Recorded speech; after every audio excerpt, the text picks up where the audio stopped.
3 ઓક્ટોબરથી આસો મહિનાની નવરાત્રી શરૂ। જાણો નવરાત્રી દરમિયાન કયા દિવસે કયા દેવીની પૂજા કરવી જોઈએ।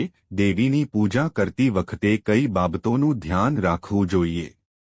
શારદીય એટલે કે આસો માસની નવરાત્રી ગુરુવાર 3 ઓક્ટોબરથી શરૂ થઈ રહી છે।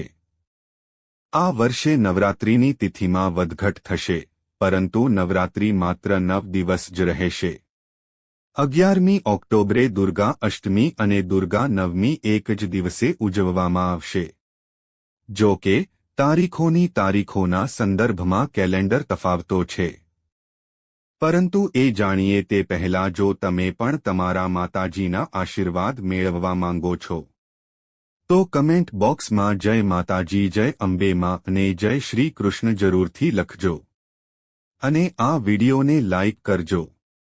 ચેનલને પણ જરૂરથી સબસ્ક્રાઇબ કરજો અને આ વિડિયો છેલ્લે સુધી જોતા રહેજો। દેવી દુર્ગાની પૂજાના મહાપર્વમાં પંચમી તિથિ 7 અને 8 ઓક્ટોબરે હશે।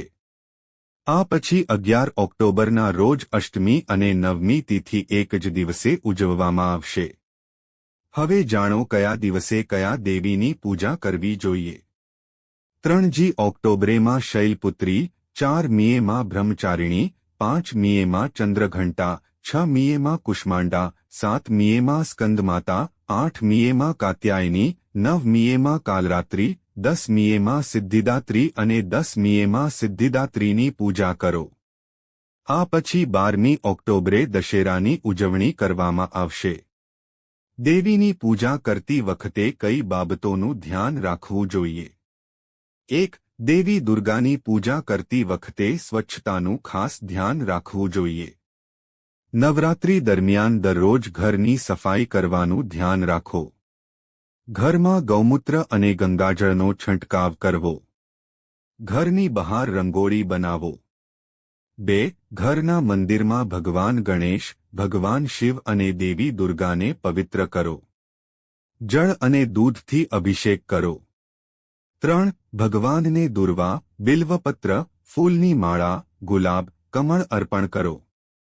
4. દેવી દુર્ગાના મંત્રનો જાપ ઓછામાં ઓછા 108 વાર કરો। ઓમ દુ દુર્ગાય નમઃ મંત્ર જાપ કરવા માટે રુદ્રાક્ષની માળાનો ઉપયોગ કરો। 5. નવરાત્રિના દિવસોમાં દેવી શક્તિપીઠોની મુલાકાત લો અને તેની પૂજા કરો।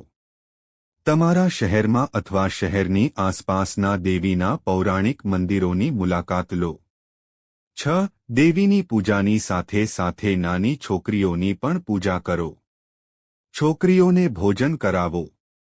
7. દરરોજ સૂર્યાસ્ત પછી ઘરની બહાર દીવો પ્રગટાવો। તુલસી પાસે દીવો પ્રગટાવો। 8. દેવી દુર્ગાને બંગડીઓ, લાલ ચૂંદડી, કુમકુમ, સિંદૂર, બિંદિયા જેવી લગ્નની વસ્તુઓ અર્પણ કરો। 9. નવરાત્રિના 9 દિવસો દરમિયાન ઘણા લોકો ઉપવાસ રાખે છે। જે લોકો ભૂખ્યા રહી શકતા નથી તેઓ ફળો ખાઈ શકે છે અને દૂધ અને ફળોના રસનું સેવન કરી શકે છે। તમને આ વિડિયો પસંદ આવ્યો હોય તો વિડિયોને લાઇક કરજો, ચેનલને સબસ્ક્રાઇબ કરજો અને બાજુમાં આપેલા બેલ આઇકન પ્રેસ કરીને ઓલ પર પ્રેસ કરજો જેથી તમને વિડિયોની નોટિફિકેશન સૌથી પહેલા મળતી રહે। અને વિડિયો છેલ્લે સુધી જોવા બદલ આપ સૌનો આભાર।